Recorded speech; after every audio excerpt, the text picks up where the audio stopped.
વાઘોડિયા માળોદર રોડની કામગીરીમાં તિરાડો પડતા ગુણવત્તા પર સવાલો ઉઠ્યા છે। ધારાસભ્યની ટકોર બાદ અધિકારીઓ દોડ્યા હતા।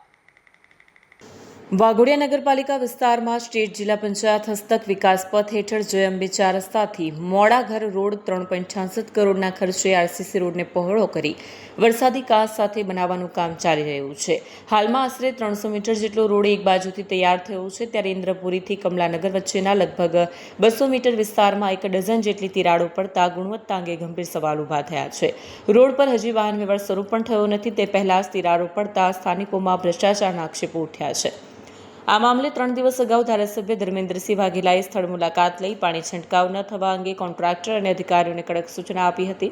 તેમ છતાં સૂચનાનો અમલ ન થતાં સ્થાનિકોએ ફોટા અને વિડીયો રજૂ કર્યા બાદ ધારાસભ્યએ જિલ્લા માર્ગ મકાન વિભાગને તાત્કાલિક તપાસના આદેશ આપ્યા હતા। વિભાગીય ઇજનેર દર્શીલભાઈ દેવાની દ્વારા કોન્ટ્રાક્ટરને કડક સૂચના આપવામાં આવી છે કે રોડ પર સતત પાણી છંટકાવ કરવામાં આવે, સાથે જ તિરાડ ધરાવતા ભાગમાંથી સેમ્પલ લઈને લેબોરેટરીમાં તપાસ કરશે અને ત્યારબાદ જ બિલની ચૂકવણી કરવામાં આવશે, તેમ જણાવાયું છે। હાલ માટી ભરીને અને સતત પાણી છાંટી તાત્કાલિક સુધારણા કામગીરી હાથ ધરાઈ છે। વિડીયો જર્નાલિસ્ટ મુકેશ પરમાર સાથે સત્ય ટીવી ન્યૂઝ વાઘોડિયા, વડોદરા।